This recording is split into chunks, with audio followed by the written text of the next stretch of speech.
धरणात उतरण्यापूर्वी तिघी बहिणींनी आनंदानं एकत्र फोटो काढला, पण त्यांच्या आनंदावर दुःखाचं विरजन पडलं.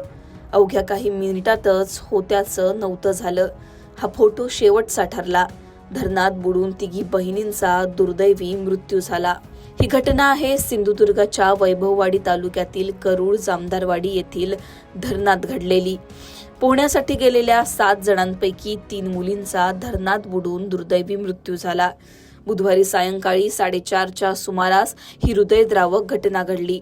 या दुर्घटनेत तन्वी अनंत माळकर, जिचं वय 16 वर्ष होतं, ऋतिका संतोष पाटील, जिचं वय 18 वर्ष होतं, त्याचबरोबर स्वरा संदीप सुर्वे, जिचं वय 11 वर्ष होतं, या तिघींचा दुर्दैवी मृत्यू झाला. पण नेमकं घडलं काय? या तिघींचा मृत्यू झाला कसा?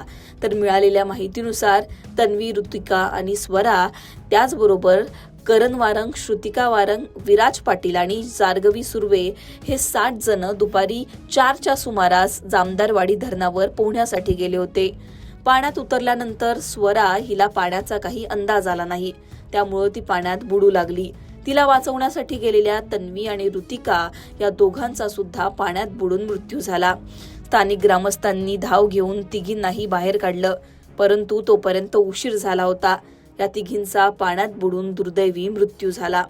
या दुर्घटनेचं भीषण वास्तव म्हणजे स्वराची बहीण जार्गवी आणि ऋतिकाचा भाऊ विराज हे दोघेही तिथं उपस्थित होते.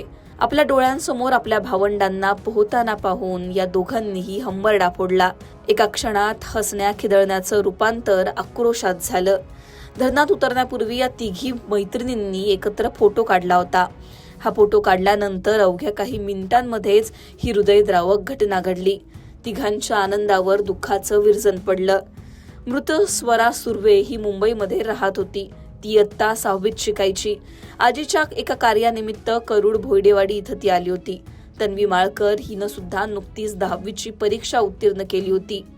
तर ऋतिका पाटील ही मे महिन्याच्या सुट्टीसाठी मुंबईहून गावी आली होती. गावी सुट्टी घालवण्याचं या तिघींचं स्वप्न अधुरच राहिलं. या घटनेची माहिती मिळताच अतिरिक्त पोलीस अधीक्षक नयोनी साटम, तहसीलदार सूर्यकांत पाटील, पोलीस निरीक्षक मनोज सोनवलकर, सभापती सिद्धेश रावळाने, त्याचबरोबर उपसभापती साची कोलते आणि नायब तहसीलदार दिलीप पाटील यांनी तातडीनं ग्रामीण रुग्णालयात धाव घेऊन पीडित कुटुंबाचं सांत्वन केलं. या घटनेमुळे सिंधुदुर्ग त्याचबरोबर आजूबाजूच्या परिसरामध्ये शोककळा पसरली आहे. सुट्टी घालवण्यासाठी गावी गेलेल्या तिघी मुलींचा अशा प्रकारे धरणात बुडून दुर्दैवी अंत झाल्यामुळं परिसरातून हळहळ व्यक्त केली जाते. तुम्हाला या घटनेवर काय वाटतं कमेंटमध्ये सांगा. लोकमतला सबस्क्राईब केलं नसेल तर सबस्क्राईब करायला विसरू नका.